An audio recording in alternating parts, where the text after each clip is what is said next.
এখন হ্যাঁ স্যার ঠিক আছে স্যার। স্যার ঠিক আছে স্যার। হ্যাঁ এখন ঠিক আছে। এখন ঠিক আছে স্যার। আচ্ছা, থ্যাংক ইউ। ঠিক আছে। Thank you. I think today's topic, the comprehensive overview of hypertension, is an important topic because the hypertension is increasing in epidemic fashion worldwide, and still the patients are not aware regarding the hypertension and its also management. So I think the awareness regarding the screening or shortening of hypertensive patient, risk assessment, and classification of hypertensive patient, as well as counseling regarding lifestyle modification, treatment, follow-up, and adherence to therapy. These are very important whenever we are used to treat a patient. So considering the exam as well as the practical life, I think this class is very important for the trainee as well as our physician. I will try to share some information you regarding the definition, pathogenesis, classification, measurement of blood pressure, clinical assessment, relevant investigation, and finally the management, and also some important things regarding hypertensive urgency, emergency, and hypertension in a special situation.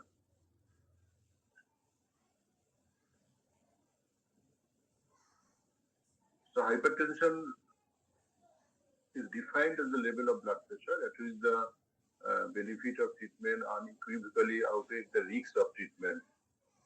Researchers define the value at which the treatment of blood pressure or high blood pressure improves the outcomes regarding the prevention of hypertension-mediated target organ damage. And so it is the value at which the treatment benefits is more than the risks of treatment. And the blood pressure is a normal physiological thing. There is a pressure exerted by the blood on the vessel wall whenever the blood flows through the blood vessels, and it is exerted at a right angle. And problem is when the blood pressure is increasing above the normal values, that produces certain bad outcomes in relation to the vital organs, especially brain, heart, kidney, blood vessels, and the different hypertension-mediated target organ damages sometimes become life-threatening. So we should know that regarding the pathophysiology and regulation of blood pressure, and you see the certain environmental factors, air pollution, noise exposure, ambient temperature. An important thing is lifestyle factors like diet, alcohol, smoking, physical activity, sleep quality, stress, and genetic factors, monogenetic and polygenetic factors. Certain things like gut microbiota, adrenomedullin, adiponectin, prostacyclin, natriuretic peptide, nitric oxide, inflammation, renin-angiotensin system, sympathetic nervous system, endocrine, and so on.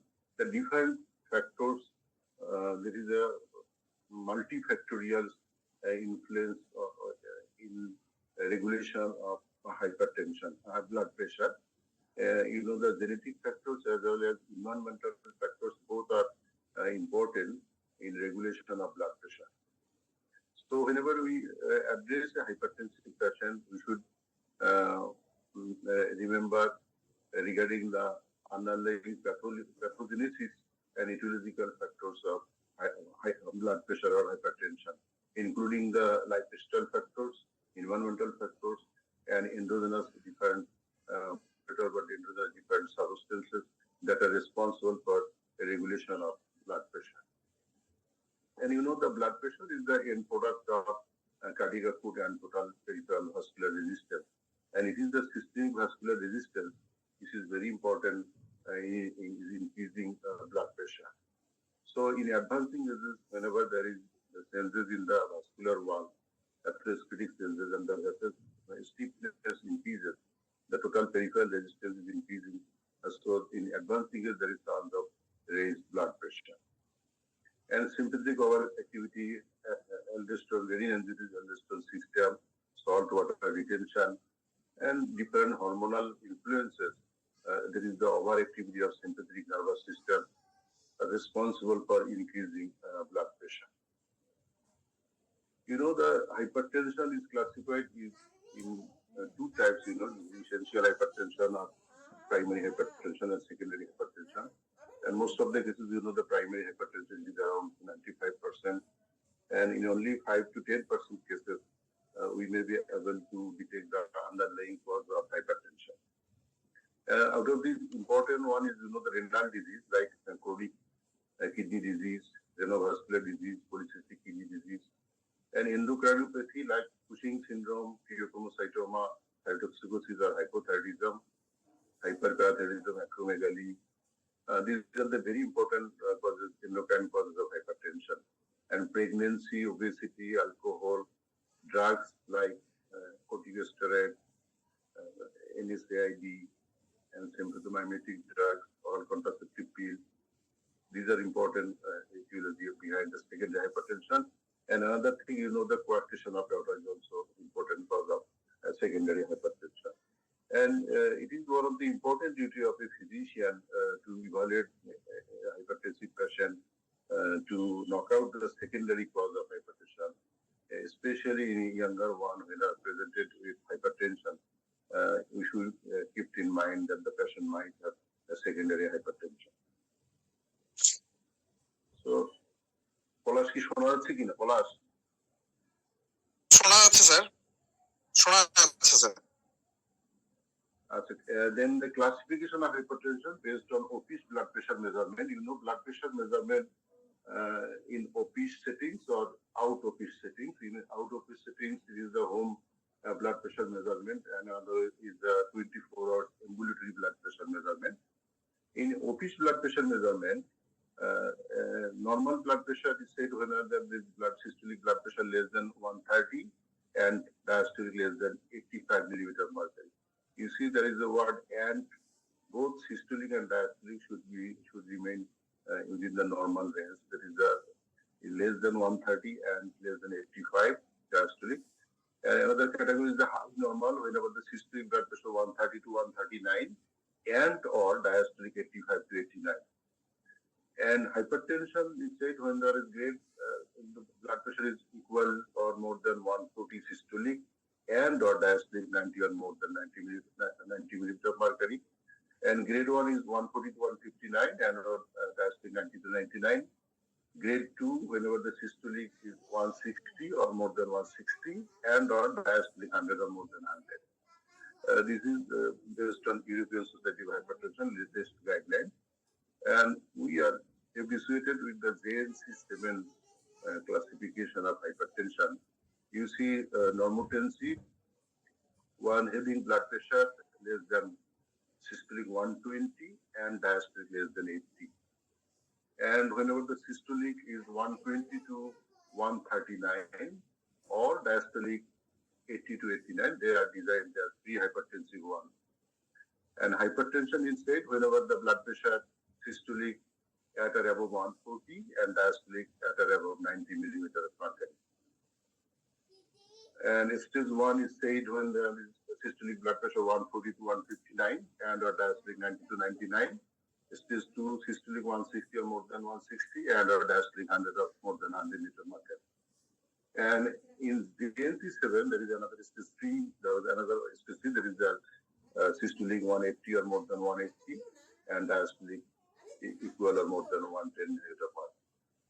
So it is easy to remember the JNC7, that is the normal blood pressure less than 120, systolic and diastolic less than 80, pre-hypertensive systolic 120 to 139 and or diastolic 80 to 89, and hypertension at or above 140 and or diastolic 90 or more than 90. And stage 1, systolic 140 to 159 and or diastolic 90 to 99. Stage 2, 1 more than or equal to 160, and diastolic more than or equal to 100 millimeter of mercury.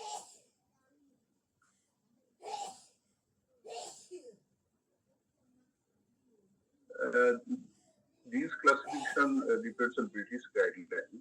Systolic, there is, you see, optimal blood pressure, one thing, less than 120, diastolic less than 80, normal less than 130, less than 85, diastolic, high normal another category, systolic 130 to 139, and diastolic 85 to 89. And you see there's three grade 1, grade 2, grade 3, systolic 140 to 159, diastolic 90 to 99, this is grade 1, systolic 160 to 179, and diastolic 100 to 109, grade 2, and severe one is the grade 3, is 180 or more than 180, and diastolic 1 more than 110. And this is important, isolated systolic hypertension. You see grade 1, 140 to 59, and diastolic less than 90. Grade 2, systolic more than or equal to 160, and diastolic less than 90. That is, in isolated systolic hypertension, you see the systolic blood pressure is more than normal, but diastolic remains within normal. There is less than 90 millimeters of mercury. This is isolated systolic hypertension. So how to measure blood pressure? This is very important, because once the patient is described as a hypertensive, he should continue the lifestyle modification or treatment, drug therapy lifelong. So we should measure the blood pressure cautiously, and that is it should be representative blood pressure by a well validated and well calibrated machine. Before measuring blood pressure, we should remember certain prerequisites, like we should use a machine that has been well validated, well maintained, and properly calibrated. We should measure blood pressure in sitting posture, and sometimes additional standing blood pressure measurement is required in elderly person, in diabetic patient, and patient having possible postural hypertension. In those cases, blood pressure should also be measured in a standing position. We should remove tight clothing from the arm. We should support the arm at the level of the heart, and we should use a cup of appropriate size. We should lower the blood pressure slowly, that is uniformly, deflation should be done. And we should read the blood pressure to the nearest 2 millimeter of mercury. And phase 5 of sound, that is the disappearance of sound. It is the measurement of diastolic blood pressure. And we should take 2 measurements at each visit. These are the prerequisites to before measuring the blood pressure. And sometimes you may ask in the exam, especially in clinical examination or examination, simply the measurement of blood pressure, sometimes you may ask. So you see there is a picture showing the appropriate posture measurement, how to measure blood pressure.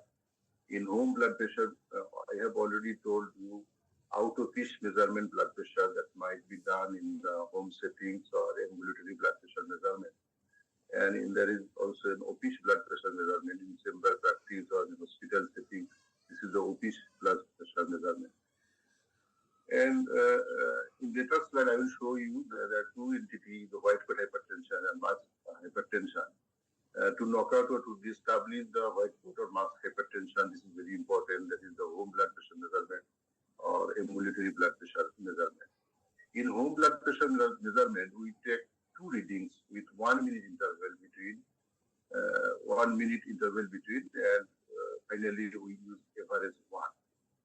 In office blood pressure measurement, it is nowadays said that we should take 3 readings with 1 minute interval between, and finally we average the last 2 values in office blood pressure measurement. And arm should be bare, resting on table, mid arm at heart level. Legs should be uncrossed, feet flat on the floor. That is, there will be foot rest, and sitting with back support. That is the back rest. And we should not talk, even female physician or attendant or with the patients also. And patient should be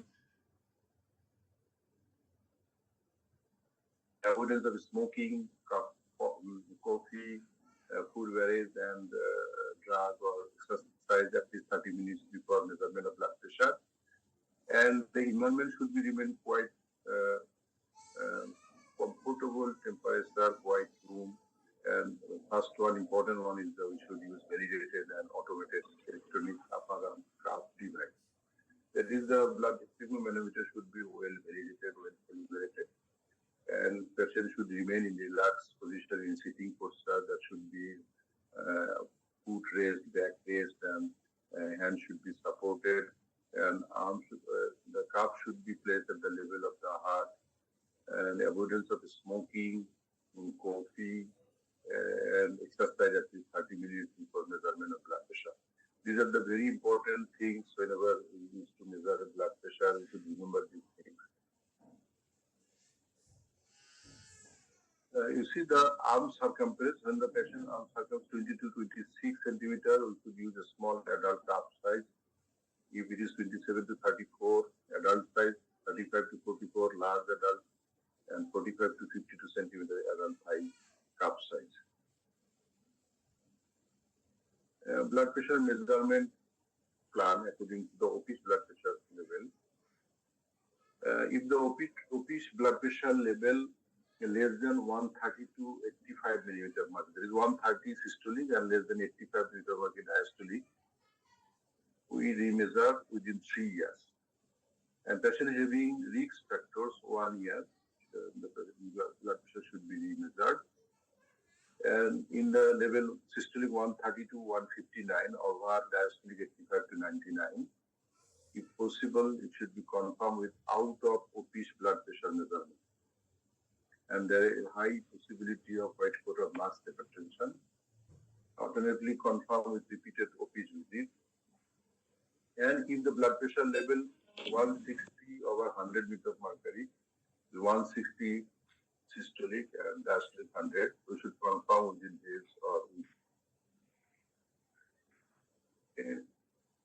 Another guideline you see, initial blood pressure, if it is normal, you can recheck it in 2 years. If the level is in the pre-hypertensive level, we can recheck in 1 year. And patient having stage 1 hypertension, it should be confirmed within 2 months. And if the patient has blood pressure in the level of systolic 160 or more than 160 and diastolic 100 or more than 100, it should be evaluated or referred to source of care within 1 month. And the patient having blood pressure more than 180 systolic and diastolic more than 110, evaluate and treat immediately or within 1 week, depending on clinical scenario and also the presence of complications. So this is very important slide for follow-up that based on initial blood pressure measurement for adult without acute target organ damage.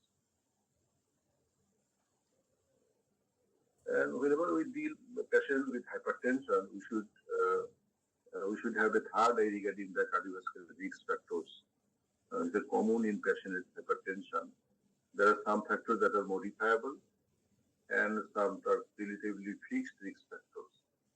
You see current cigarette smoking, second-hand smoking, diabetes mellitus, dyslipidemia, overweight, obesity, physical inactivity, unhealthy diet. These are the modifiable risk factors.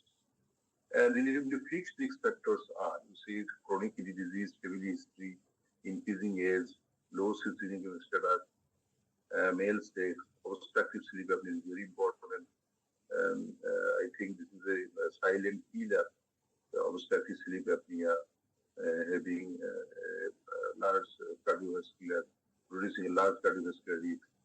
And the psychosocial stress or social deprivation, isolation, these are also important risk factors of the hypertensive patient, considering the cardiovascular outcome. And now the clinical evaluation and assessment of hypertension-mediated organ damage in patients with hypertension.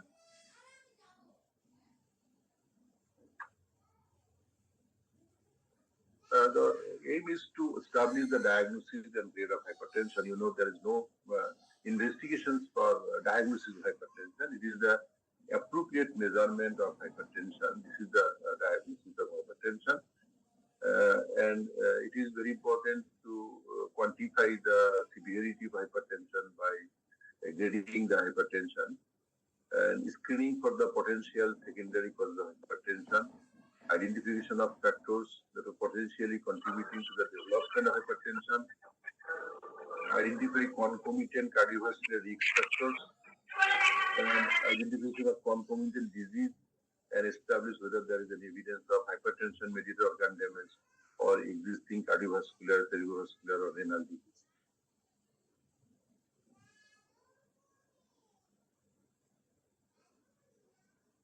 The hypertension usually asymptomatic until the diagnosis. Hypertension, it remains asymptomatic, and it is said it is a silent killer. And symptoms usually occur whenever there is target organ damage, or symptoms might be due to the underlying etiology of the hypertension. Usually it remains asymptomatic. Sometimes clinical features may be observed that can give a clue of underlying cause of hypertension.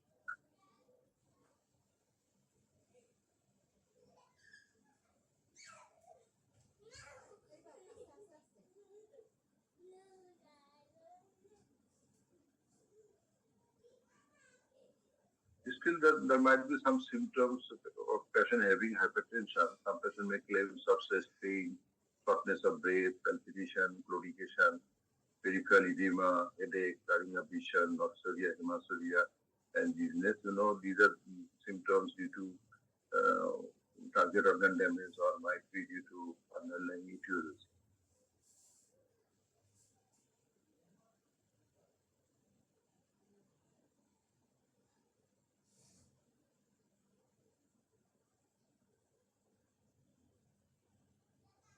Key information to be collected in personal, family, medical history of a hypertensive patient.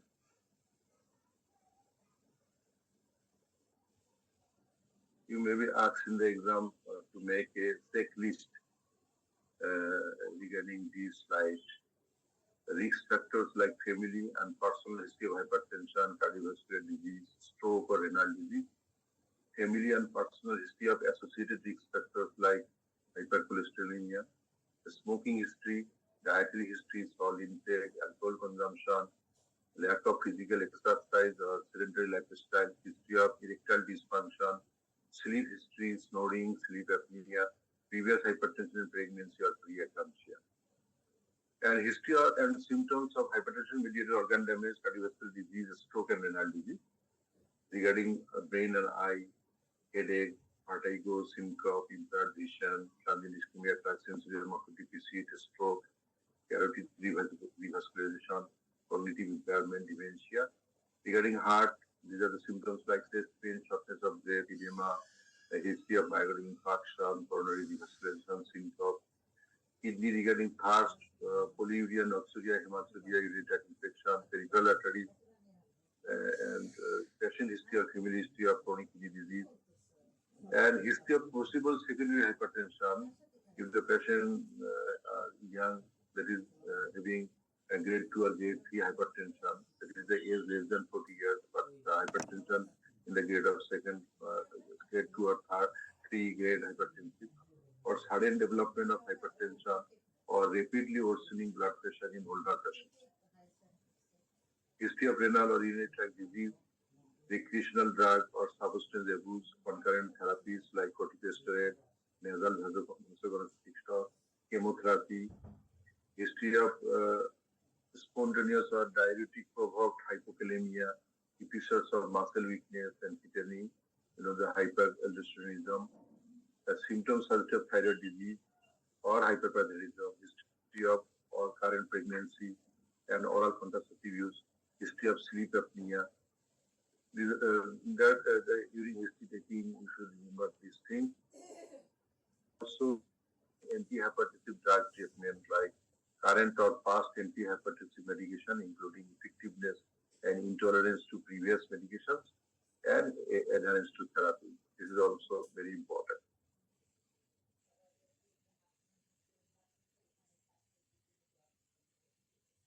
In physical examination, uh, we should uh, remember the following things like regarding patient weight and height and BMI calculation, waist circumference, and signs of hypertension mediated organ damage like neurological examination, cognitive status assessment, endoscopic examination for hypertensive retinopathy, palpation and auscultation of heart and carotid arteries, palpation of peripheral arteries, comparison of blood pressure on both arms, and secondary hypertension related sign or symptoms should be served like skin inspection, evidence of neurofibromatosis because it may remain concurrently with pheochromocytoma, kidney palpation for signs of renal involvement, like in polycystic kidney disease, auscultation of heart and renal arteries for murmurs or bleeding indicating of aortic coarctation or renovascular hypertension, comparison of radial and femoral pulse to detect radiofemoral delay in aortic coarctation, signs of Cushing disease or acromegaly, signs of thyroid disease. So the signs or symptoms of secondary hypertension should be searched. Now the investigation. আচ্ছা তোমরা কি শুনতে পাচ্ছ আমাকে? কেউ একজন বলো তো শুনতে পাচ্ছ? শোনা যাচ্ছে sir, G. Okay, thank you. The investigation, the objectives of investigation, confirm the diagnosis by obtaining accurate representative blood pressure measurements, identification of contributing factors and underlying causes, assessment of other risk factors and quantification of cardiovascular risk, detection of any complications that are already present, and identification of comorbidity that may influence the choice of antihypertensive therapy. These are the objectives of planning of investigations of a hypertensive patient. Routinely, we should do a urine analysis for presence of blood or protein, glucose, blood urea, electrolytes, and creatinine. You know, the hypokalemic alkalosis that indicate primary hyperaldosteronism, though it may occur in diuretic therapy. The blood glucose, serum total, and HDL cholesterol, thyroid function test, and 12-BDC. And depending on clinical clues, certain other investigations can be performed like chest X-ray to detect cardiomegaly, evidence of heart failure, coarctation of aorta, ambulatory blood pressure recording. I have already told you to establish or to knock out the white coat hypertension or marked hypertension. Echocardiography to detect or quantify electrolytic hypertrophy, renal ultrasound to detect possible renal disease. That is the asymmetry of kidney or changes in corticomedullary changes to see.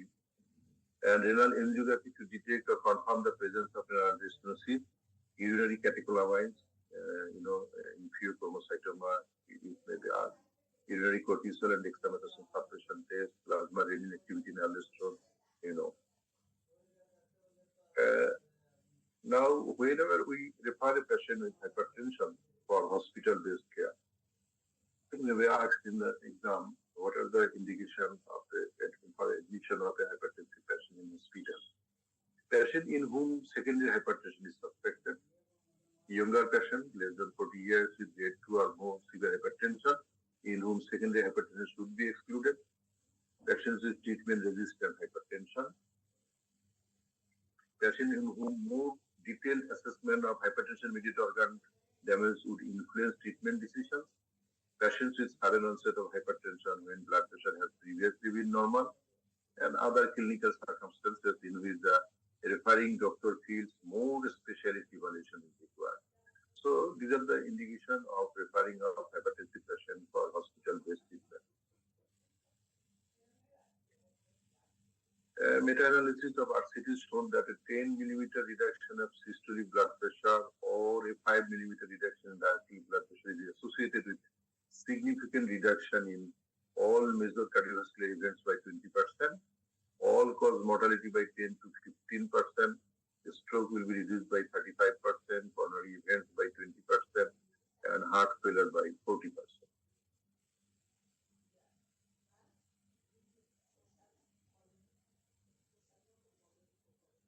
And OP's blood pressure targets for treating hypertensive patients. Target blood pressure reduction less than 140 over 90 meter mercury. And if the patient is less than 65 years, blood pressure target less than 130 over 80 millimeter mercury, if tolerated. But it should be remembered that it is better to keep blood pressure systolic more than 120 and diastolic more than 70 millimeter mercury. If patient is 65 or more than 65 years, blood pressure target less than 140 over 90 millimeter mercury if tolerated. But consider an individualized blood pressure target in the context of frailty, independence, and likely tolerability of the treatment. And the aim for blood pressure control within 3 months.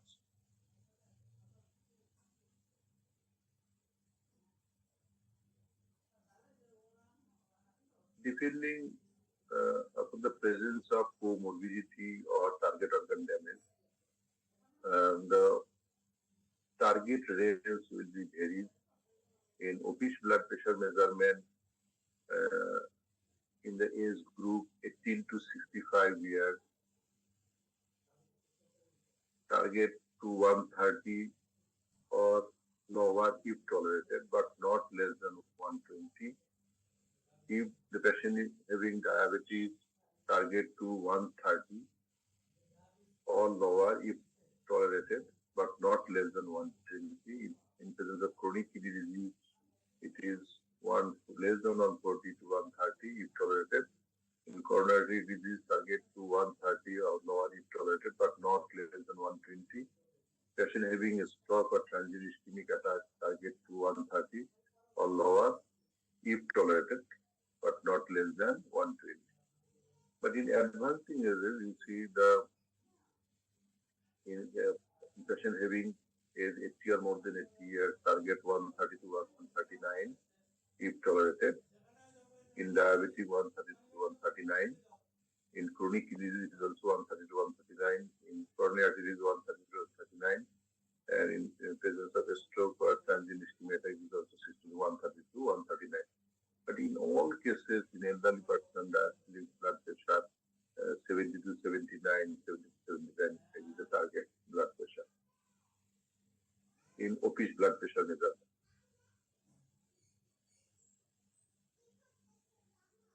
Now, during the management of patient with hypertension, you know the non-pharmacological management is very important, and also the pharmacological management.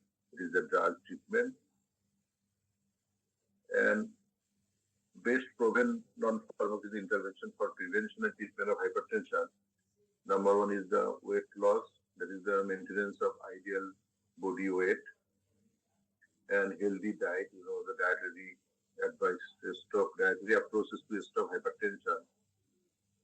The diet is in fruits, vegetables, whole grains, low fat, dairy products with reduced content of saturated and total fat, reduced intake of dietary sodium, enhanced intake of dietary potassium.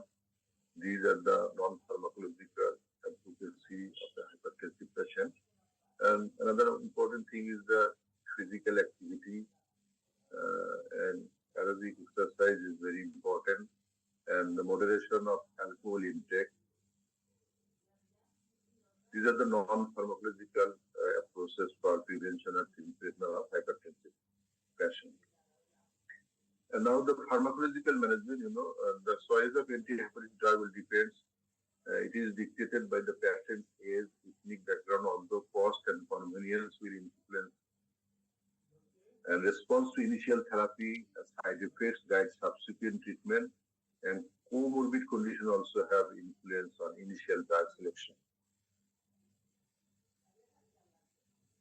And in a nutshell, you see, a patient having age less than 55 years,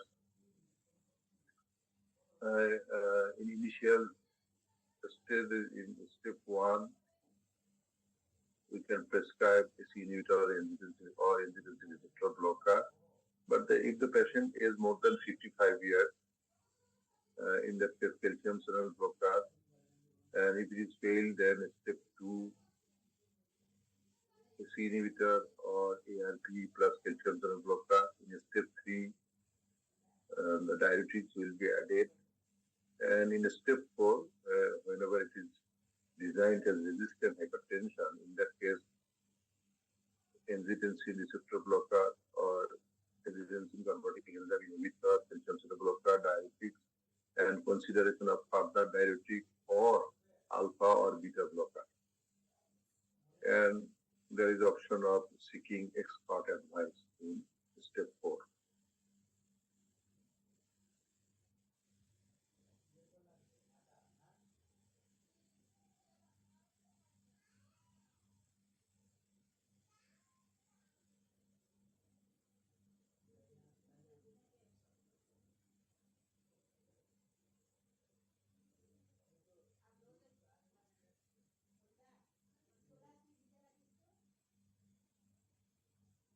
Nowadays, it is said that we should start treatment with dual combination in most of the patients. That is preference of single pill combination at any step.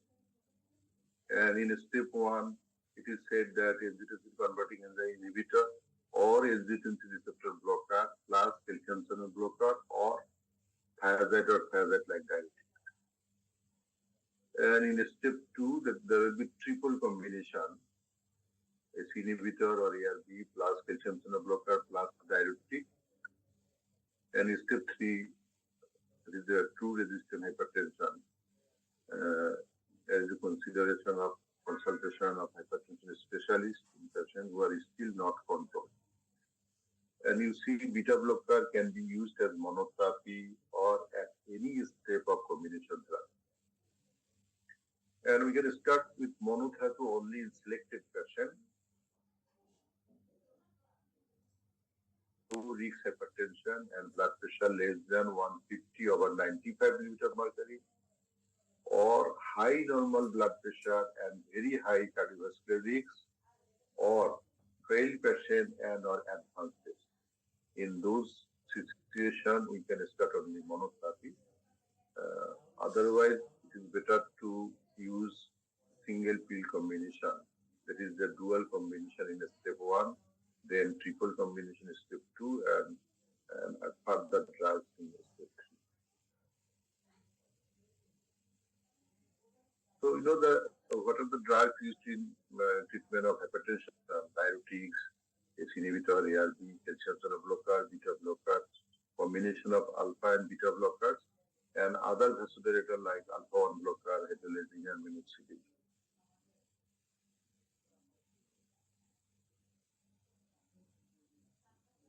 There are some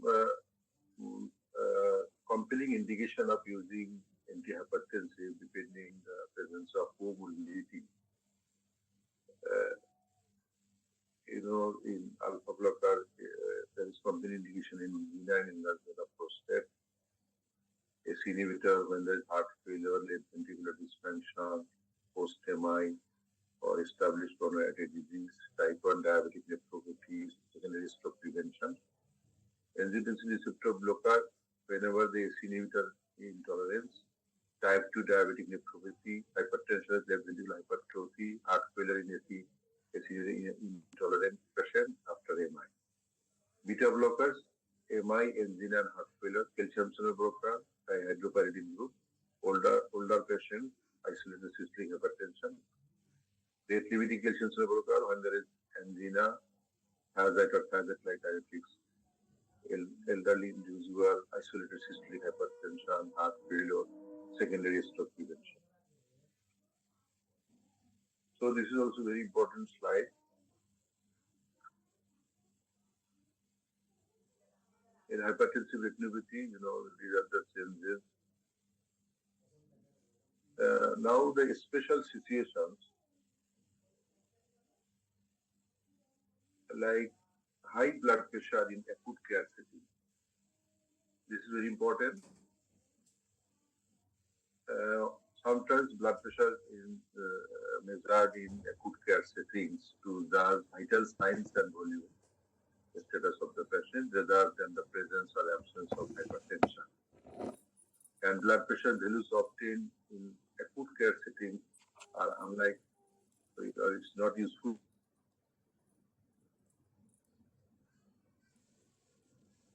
Still, an elevated blood pressure in the acute care setting should have a suspicion that the patient has hypertension, and a patient should be advised for measuring the blood pressure in outpatient setting for further evaluation.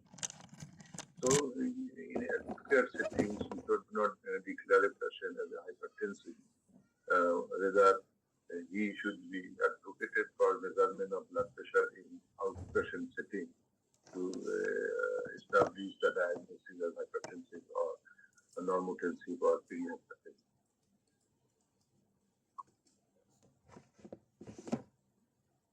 Because of the lack of precision of blood pressure measurement, like the impact of bed rest, acute illness, medication administration, alteration in the patient's usual diet while in hospital, blood pressures obtained in the acute care setting should not be used to the adequacy of blood pressure control.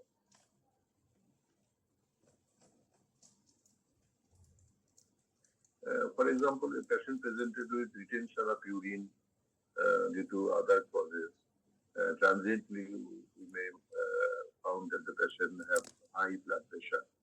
But after evacuation of blood, the blood pressure might be settled down.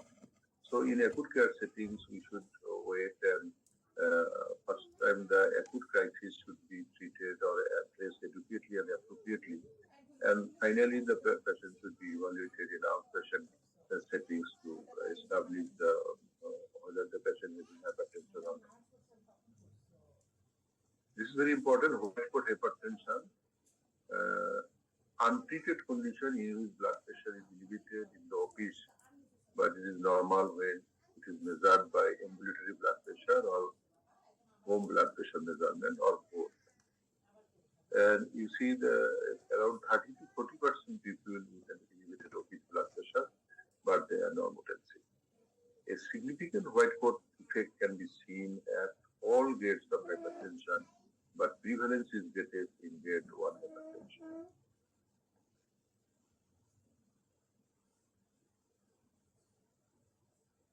Another entity is the masked hypertension, untreated condition in which blood pressure is normal in the office, but it is elevated when measured by ambulatory blood pressure or home blood pressure measurement or both.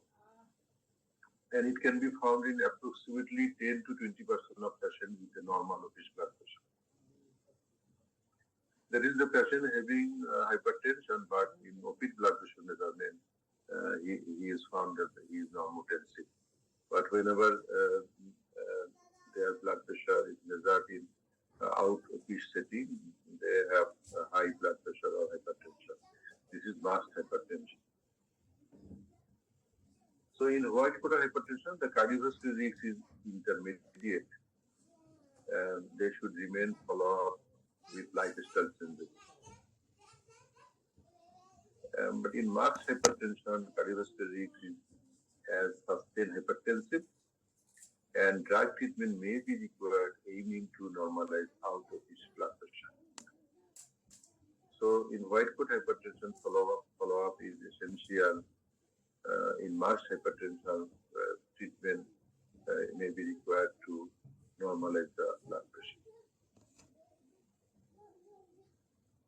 You know the hypertensive urgencies and emergencies. Blood pressure must be reduced within few hours. It's very important. In hypertensive urgency, there is asymptomatic severe hypertension. Severe hypertension, that is the grade 3 in patient with whom there is no evidence of hypertension mediated organ damage. There is severe hypertension, but there is no target organ damage. Rarely require emergency therapy. Parenteral drug therapy is not usually required in hypertension. But in in case of hypertensive emergency, there is severe hypertension associated with acute symptomatic hypertension mediated organ damage. And it can be life-threatening and it requires immediate intervention to lower blood pressure, usually with IV drug. This is the hypertensive emergency. And you see the hypertensive encephalopathy, hypertensive nephropathy, intracranial hemorrhage, acute aortic dissection, preeclampsia, eclampsia, pulmonary edema, unstable angina, or microinfarction. These are the hypertensive emergency.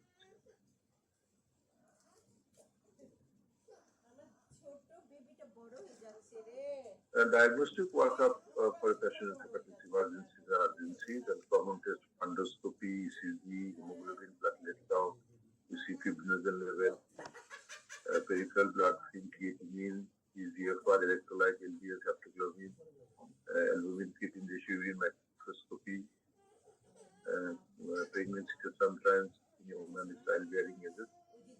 Specific tests like troponin, chest X-ray, echocardiography, when there is suspicion of heart failure, acute ischemia, acute dissection, CT angiography, CT or MRI of brain, kidney ultrasound, urine drug collection.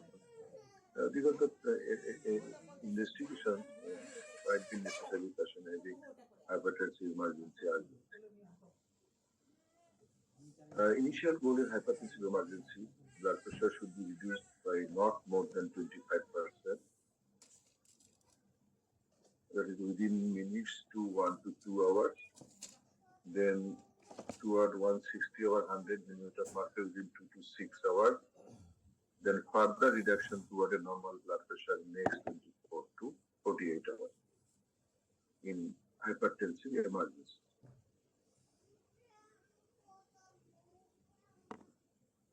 Blood pressure should be reduced within 1 hour to avoid the risks of serious morbidity or death in hypertensive emergency. Parenteral therapy is indicated in most hypertensive emergencies, especially if encephalopathy is present. Another terminal is malignant or accelerated phase hypertension. This rare condition may complicate hypertension of any etiology and is characterized by accelerated microvascular damage with necrosis in the walls of the small arteries and arterioles.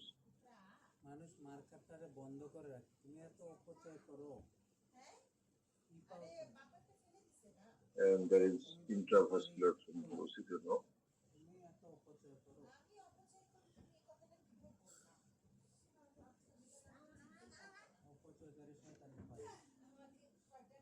There is resistant hypertension, you see, failure to reach control blood pressure in patients. C drug regimen that includes a diet.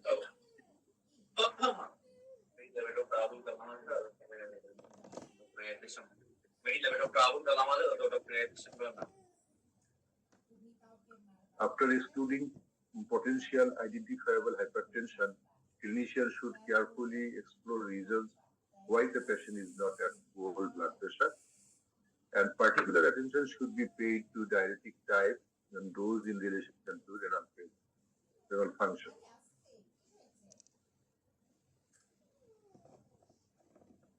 And the causes of resistant hypertension: improper blood pressure measurement, volume overload, excess sodium intake, volume retention from kidney disease, inadequate diuretic therapy, improper blood pressure measurement, also important, certain drugs or other causes like non-adherence, inadequate dose, inappropriate combination, NSAID, cocaine, symptomatic drugs, or contraceptive, adrenal steroid, erythropoietin, and associated condition like obesity is also important, excess alcohol intake.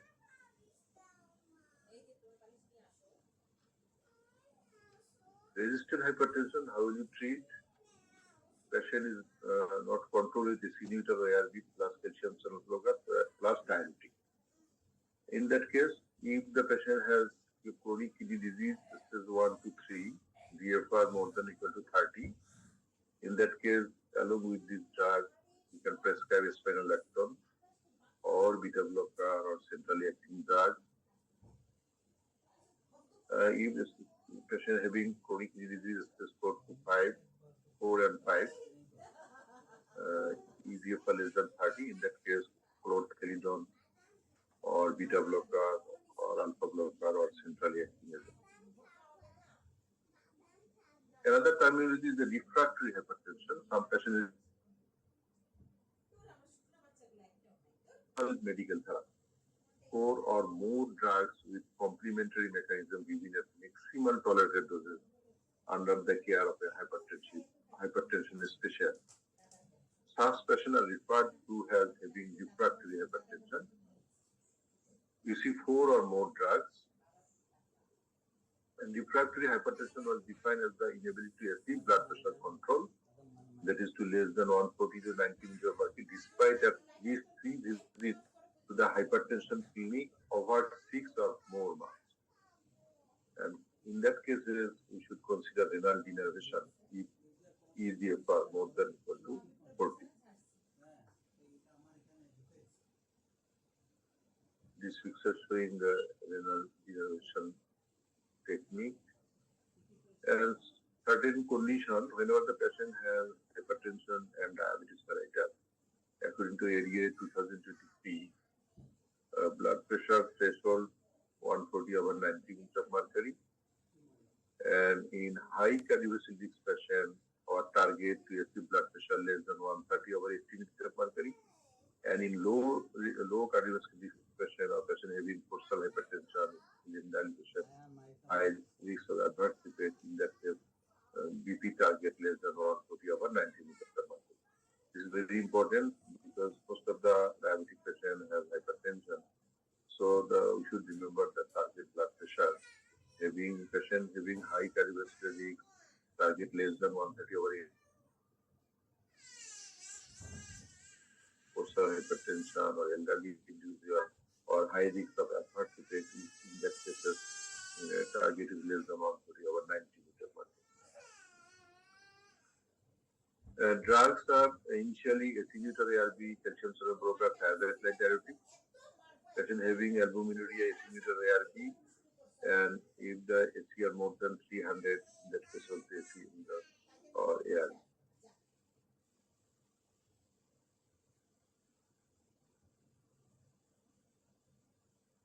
You see patient having hypertension with diabetes mellitus, if initial blood pressure less than 160 over 100 meters of mercury, start with one agent.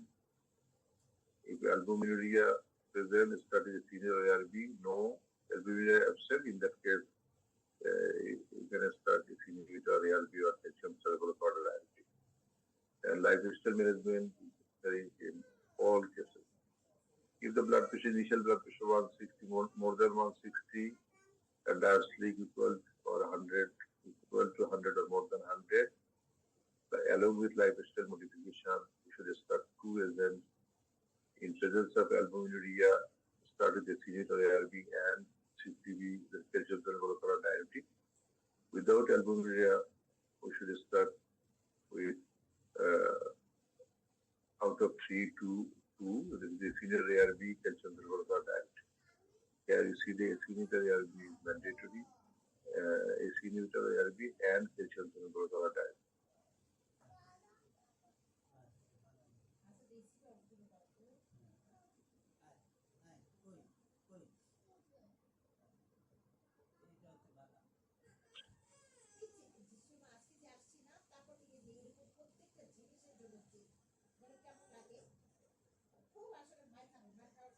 একজন বলো, কেউ শুনতে পাচ্ছ কি? Sir শোনা যাচ্ছে sir, শোনা যাচ্ছে।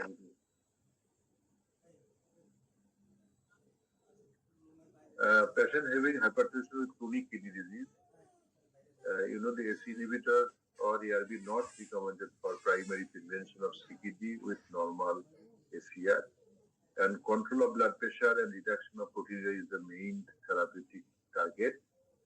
It usually requires combination therapy, renal system blocker and calcium channel blocker or diuretic.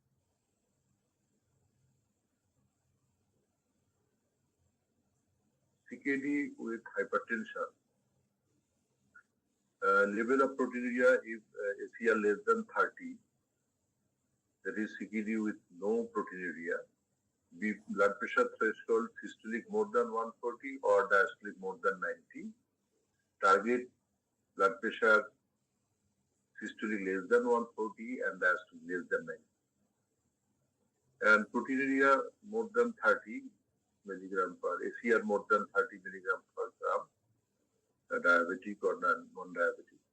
Our threshold is systolic more than 130 or diastolic more than 80, and target BP systolic less than 130 and less than 80. So chronic kidney disease without proteinuria, our whole systolic blood pressure is less than 140 and less than 90 diastolic, and having ACR more than 30 in chronic kidney disease patient, our target to lower blood pressure less than 130 systolic and diastolic less than 80. ACE inhibitor or ARB are the first choice in presence of proteinuria. ACR more than 300, ACE inhibitor ARB, both diabetic and non-diabetic. ACR 30 to 300, ACE inhibitor or ARB, only diabetic patient.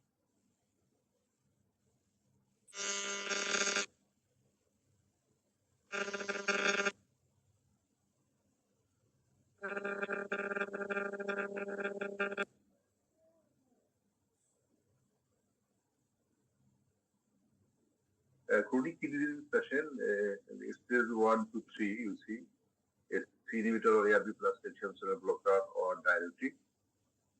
Increase to full dose if patient is well tolerated. In step 1, that is the dual combination. If you fail to reach our goal, dose should be increased and another drug should be added, that is a triple combination. And whenever we fail to reach our goal, that is, if there is true resistant hypertension, in that case, we can add a spironolactone or other drug like beta blocker or centrally acting agent. And in chronic kidney disease, stage 4 and 5, that is not on dialysis, when the patient is not on dialysis, it is GFL less than 30, and step 1 dual combination, ACE inhibitor ARB plus calcium channel blocker or loop diuretic.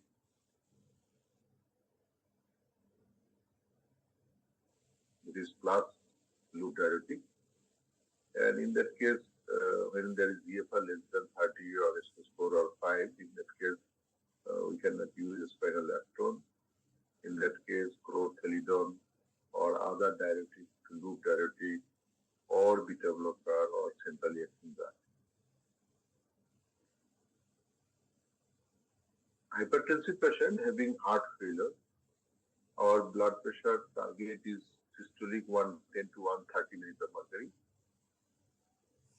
And in case of heart failure, ACE inhibitor or ARB,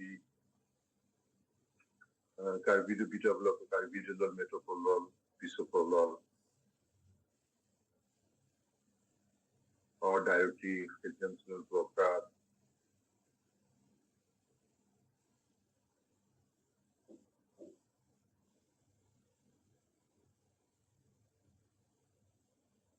And digoxin can be prescribed. In heart failure patient, hypertensive patient, stage A, patient having high risk but no features with normal ejection fraction, risk factor management is inhibitor of chlorothalidone.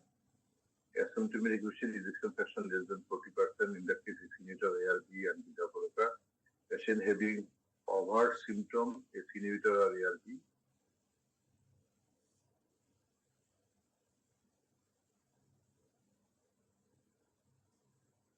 In advanced stage, intervention may be necessary, ICD or pacemaker. In hypertensive patient having heart failure with preserved ejection fraction, inhibitor ARB plus calcium blocker, diuretic,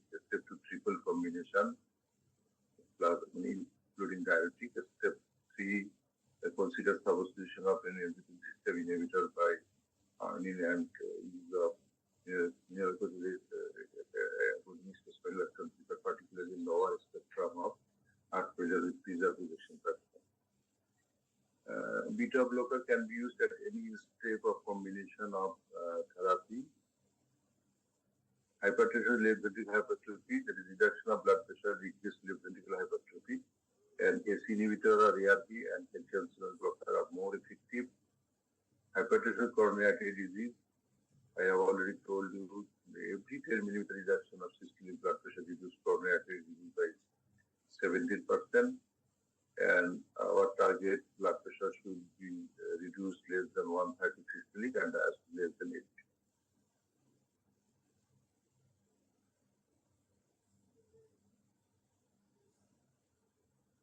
ACE inhibitor and or ARB plus beta blocker step 1, and patient having with angina, dihydropyridine calcium channel blocker, and without angina, another diuretic instead of dihydropyridine calcium channel blocker, and in step 3 further drugs can be added. With obstructive lung disease, calcium channel blocker, ARB or ACE inhibitor, diuretic may be used, selective beta blocker should.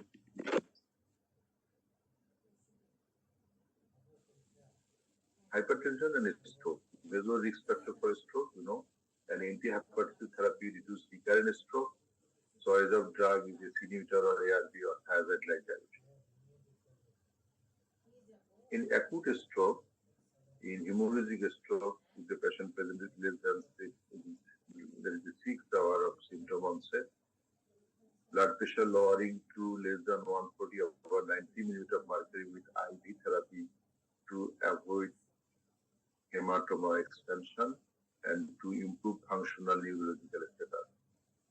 And a patient having symptoms more than or equal to 6 hours of onset, in that case, the patient having systolic blood pressure less than 220, a slow and moderate blood pressure reduction with IV therapy over several hours is preferred over intensive lowering to less than 140 over 90 millimeters mercury to reduce hematoma expansion. If the systolic blood pressure more than or equal to 220 millimeters of mercury, a careful blood pressure lowering to less than 180 millimeters over several hours with IV therapies preferred to intensive lowering to less than 140 over 90 millimeters mercury for improving functional recovery. And in case of ischemic stroke, first consideration whether the patient is eligible for IV thrombolysis or mechanical thrombectomy. In that case, lowering of BP to less than 180 over 105 millimeters mercury and maintain it for at least the first 24 hours after thrombolysis or mechanical thrombectomy. And patients who are not eligible for IV thrombolysis or mechanical thrombectomy, if blood pressure less than 220 over 180 millimeters mercury, abstain from blood pressure lowering during the first 72 hours. If systolic blood pressure more than or equal to 220 over 120 millimeters mercury, moderate blood pressure lowering with IV therapy during the first 24 hours may be considered based on clinical judgment. So, in acute stroke, the blood pressure measurement depends upon the type of stroke, whether the hemorrhagic stroke or ischemic stroke, and other factors. The patient presentation, if it is less than 6 hours or more than 6 hours, or in ischemic stroke, whether the patient is eligible for thrombolytic or mechanical thrombectomy. So it will depend upon the clinical scenario and patient presentation. Another entity is the perioperative management of hypertensive patient. In elective surgery, preoperative screening for hypertension-mediated organ damage and cardiovascular risk is recommended. Avoid large perioperative blood pressure fluctuations. Non-cardiac surgery may not be deferred in grade 1 or grade 2 hypertension. In acute stroke, hemorrhagic stroke and ischemic stroke, already I have told you in perioperative management, Perioperative continuation of beta blocker is recommended. Transient preoperative discontinuation of renin-angiotensin system blocker should be considered.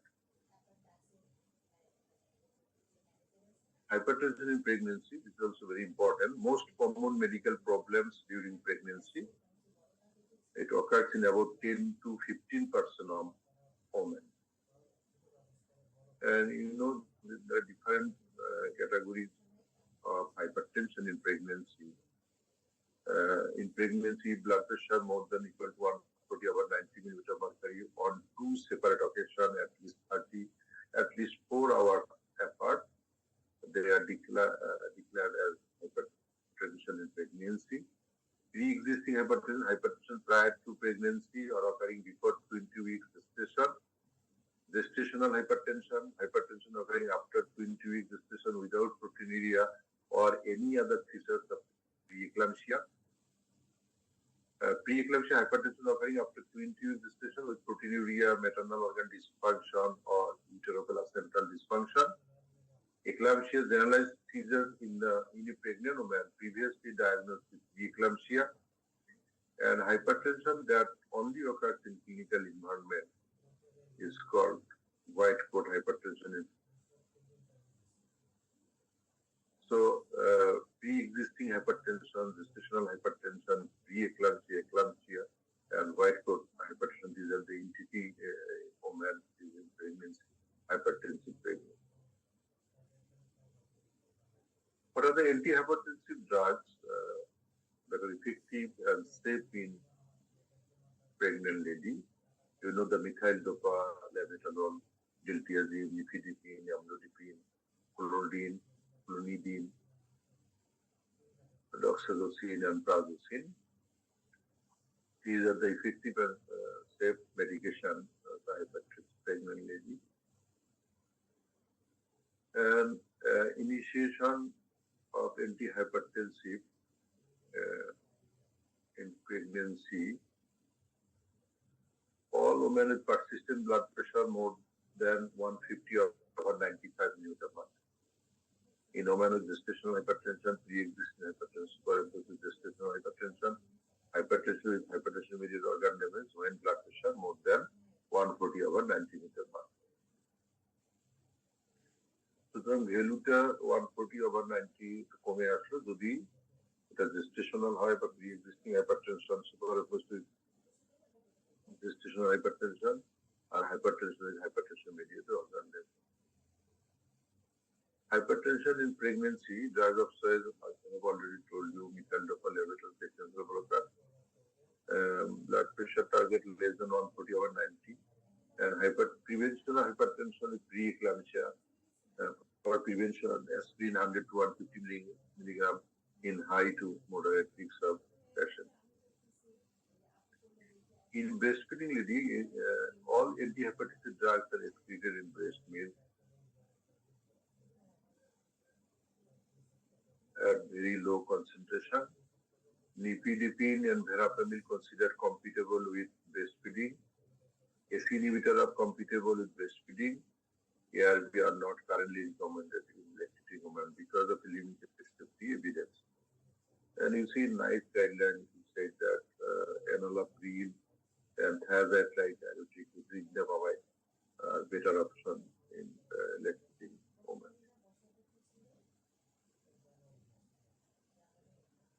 This is a slide showing follow-up in patient with hypertension. Diagnosis, patient or family history, physical examination, OP blood pressure measurement, certain lab test, ECG, cardiovascular risk assessment of hypertension organ damage, and initiation of lifestyle intervention and drug therapy. An initiation phase during the first 3 months, repeated visits with BP measurements, including virtual visits, verify lifestyle factors and adherence, selective lab test, ECG, as well as drug treatment if necessary, and aim for BP control within 3 months. And that might be asked in the exam in follow-up, what are the things we should remember, or what are the things we should advocate to our patient. That might be a question in exam.